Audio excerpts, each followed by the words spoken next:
Sudah ada puluhan video tentang Gunung Padang di channel ini, sampai bingung mau bahas dari sisi mana lagi. Namun, seperti kebanyakan video lainnya, teori tentang keberadaan peradaban maju di zaman dulu, selalu saja mendapatkan kritik, bahkan cacian dan makian. Ya, selama ini admin sudah kebal, yang penting pantang menyerah, untuk tetap mencari dan menyampaikan kebenaran, walaupun cuma satu ayat. Memang, sesuatu yang terjadi di masa lampau, yang kita tidak bisa lihat dengan mata kepala sendiri, selamanya akan selalu menjadi teori, tidak ada yang tahu kebenaran yang benar-benar benar. Namun, ilmiah itu jujur dan tidak sombong. Jujur berarti berpatokan pada data, dan selalu terbuka pada berbagai interpretasi serta pendapat yang berbeda. Tidak sombong, karena kebenaran ilmiah itu tidak mutlak. Interpretasi bisa salah, atau berubah, karena ada data baru atau konsep baru. Penelitian yang jujur selalu benar, karena tesis yang salah, tidak jadi masalah, karena berarti sudah membuktikan, bahwa yang benar adalah antitesis. Dalam beberapa tahun terakhir, juga terjadi kontroversi ilmiah di cagar budaya situs Gunung Padang Cianjur, Jawa Barat. Sejalan dengan hiruk-pikuknya pro dan kontra, Gunung Padang menjadi pusat perhatian nasional, bahkan dunia, sehingga popularitasnya naik tajam. Penelitian di situs tersebut, memang tidak seheboh waktu era Pak SBY. Namun diskusi ilmiah, dan pengembangan teori-teori terus bermunculan, dan topik ini, kemungkinan akan menjadi ramai lagi. Bagi yang belum tahu, beberapa waktu lalu, Netflix menayangkan sebuah seri dokumenter yang berjudul Kiamat Purba. Yang menarik, episode 1, membahas tentang Gunung Padang. Penonton diajak, untuk menemani jurnalis dan penulis Graham Hancock, saat dia berkeliling dunia, untuk mencari bukti peradaban yang hilang sejak zaman es terakhir. Bagi yang penasaran dengan film dokumenternya, silakan dilihat sendiri. Di sini tidak membicarakan filmnya, karena beberapa sudah banyak kita bahas di video-video sebelumnya. Namun akan mencoba melengkapi pengetahuan kita, tentang peradaban masa lalu yang kemungkinan selama ini kita salah memahaminya. Walaupun teori atau interpretasi bisa dibantah, namun tidak begitu dengan buktinya. Bukti yang bisa dilihat dengan mata kepala sendiri, dipegang, dan dikonfirmasi dengan indera lainnya, adalah sesuatu yang tidak bisa dibantah dan akan tetap menjadi saksi bisu sejarah masa lalu.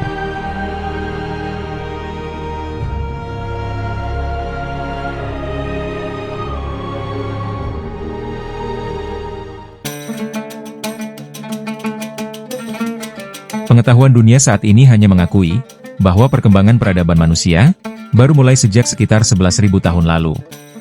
Produk peradaban maju baru terlihat setelah 6.000 tahun lalu atau 4.000 tahun sebelum Masehi, seperti peninggalan bangsa Sumeria di Mesopotamia. Hal ini sangat kontras dengan masa sejarah yang relatif pendek.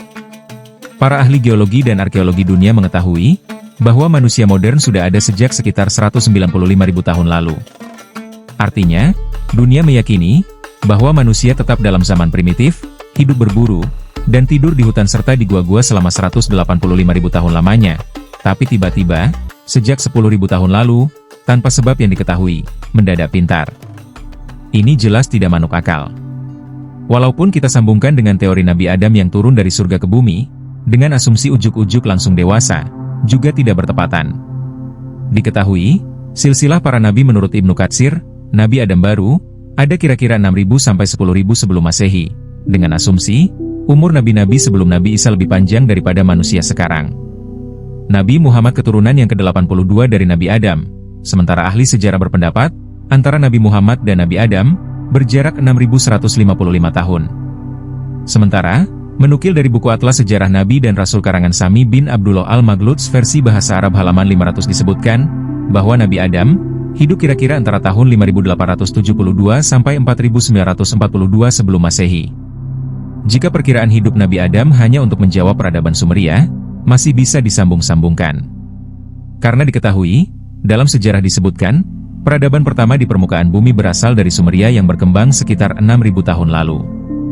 Namun hal ini juga bertentangan dengan silsilah kehidupan nabi lain.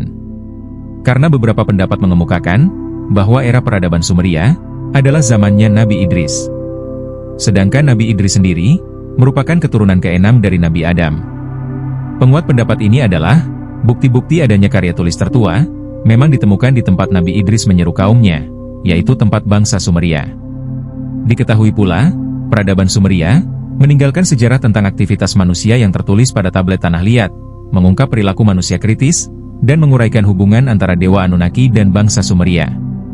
Temuan konstruksi bangunan besar yang lebih tua dari 10.000 tahun, seperti di Gunung Padang, sangat kontradiktif dengan dogma ilmiah saat ini. Apalagi untuk Indonesia, yang masa sejarahnya baru dimulai sejak 400 Masehi, yaitu ketika Kerajaan Kutai di Kalimantan.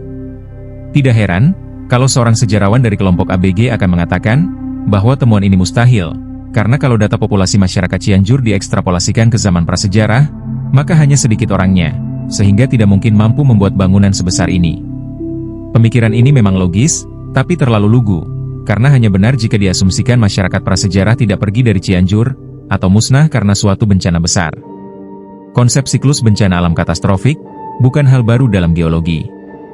Bencana katastrofik yang paling terkenal terjadi dalam masa hidup manusia modern, adalah letusan katastrofik Gunung Toba sekitar 70.000 tahun lalu, yang diduga hampir memusnahkan seluruh populasi manusia di dunia.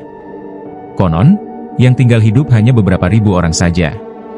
Peristiwa ini konsisten dengan kronologi penyebaran manusia di bumi, yang dapat ditelusuri terjadi sejak sekitar 70.000 tahun lalu, dan terkenal disebut sebagai teori Out of Africa.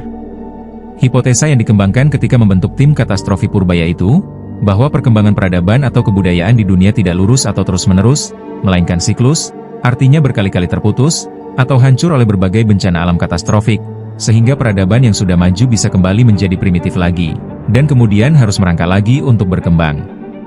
Dengan kata lain, sejarah awal perkembangan peradaban kita sejak 11.000 tahun lalu, boleh jadi bukan satu-satunya peradaban, tapi hanya siklus peradaban setelah terjadi bencana katastrofik.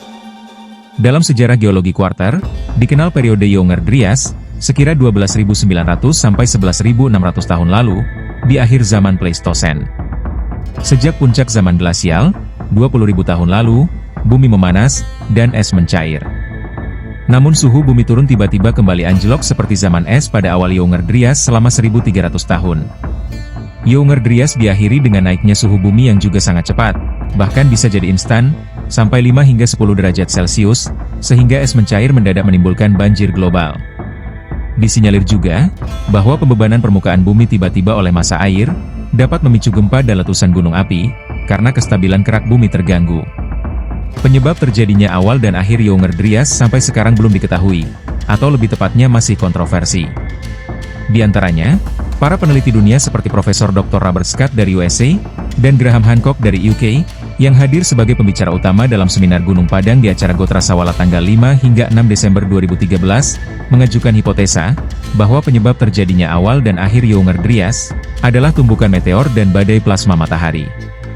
Perkara apakah peristiwa banjir global pada akhir Younger-Dryas atau awal zaman Holosen tersebut, ada hubungannya dengan banyaknya mitos bencana banjir besar di seluruh dunia, atau dengan banjir Nabi Nuh, atau barangkali juga banjir besar yang konon menurut naskah Timaeus dan Kritiasnya Plato, yang menenggelamkan kerajaan Atlantis.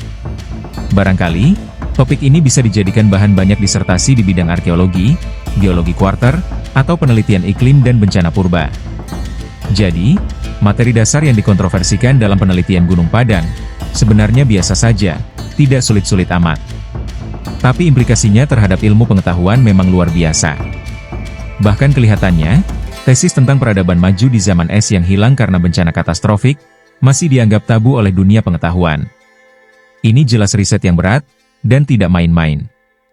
Masih untung, situs Gunung Padang bukan satu-satunya kasus. Ada situs Göbekli Tepe di Turki, yaitu situs megalitik besar yang asalnya tertimbun tanah di bawah bukit, mirip dengan Gunung Padang, tapi bentuk konstruksinya jauh berbeda. Bangunan Göbekli Tepe ini, juga pembangunannya bertahap dari zaman ke zaman. Lapisan yang paling tua yang sudah digali, berumur sekitar 11.600 tahun. Situs ini terdiri dari batu-batu menhir masif besar, yang terukir sangat bagus di dalam lingkaran-lingkaran bangunan batu. Singkatnya, bangunan Göbekli Tepe tidak mungkin dibuat oleh masyarakat berbudaya primitif, tapi sudah berbudaya tinggi. Menariknya, situs Göbekli Tepe juga ditimbun dengan tanah dan batu dengan sengaja pada sekitar 9.600 tahun lalu, dengan alasan yang masih misterius. Terutama karena pekerjaan menimbunnya, sama sulitnya dibanding dengan membangunnya. Inilah satu-satunya situs besar bangunan kuno di dunia, yang umurnya dapat dibandingkan dengan situs Gunung Padang lapisan ketiga. Seperti yang kita ketahui sebelumnya, penelitian mengklaim bahwa Gunung Padang adalah situs bangunan kuno yang ditumpangkan, berpotensi dibangun pada periode prasejarah berturut-turut. Lapisan ketiga, bisa berusia antara 9.500 dan 28.000 tahun. Namun, cukup banyak arkeolog tidak sudi menulis ulang sejarah peradaban. Mereka tidak setuju keyakinan Graham Hancock dan revisionis sejarah lainnya, bahwa Gunung Padang merupakan satu di antara bangunan tertua di planet bumi ini. Gunung Padang, mereka anggap sekadar bukit alami. Jikalaupun dianggap sebagai bangunan piramida buatan manusia, maka usianya belum sampai 1000 tahun. Namun mohon dimaafkan mereka yang tidak mau mengakui Gunung Padang sebagai bangunan tertua di Marcapada, bahwa sebagai warga Indonesia yang bangga Indonesia, kita mengharap keyakinan Graham Hancock benar. Bayangkan, apabila keberadaan bangunan dan umur-umurnya nanti dapat diverifikasi lebih lanjut dan diakui dunia, maka situs Gunung Padang akan menjadi monumen agung tertua, saksi dari perkembangan sejarah peradaban yang hilang. Sekali lagi, ilmiah itu cantik dan baik hati. Janganlah niat suci dikotori oleh permainan politik, untuk kepentingan perorangan atau kelompok. Kita semua berharap, penelitian Gunung Padang dapat dituntaskan, mudah-mudahan dapat melibatkan lebih banyak lagi para ahli terbaik bangsa dari berbagai kalangan dan disiplin ilmu, sehingga insya Allah, situs Gunung Padang dapat diwujudkan menjadi situs luar biasa kebanggaan Indonesia, hasil kerja keras putra bangsa. Harapan berikutnya, mudah-mudahan Gunung Padang bukan temuan terakhir, tapi awal dari temuan-temuan besar selanjutnya, yang siapa tahu ada yang lebih dahsyat. Sekian materi kali ini, semoga bermanfaat. Terima kasih sahabat cerdas kisah trending telah menyimak, jangan lupa share dan subscribe.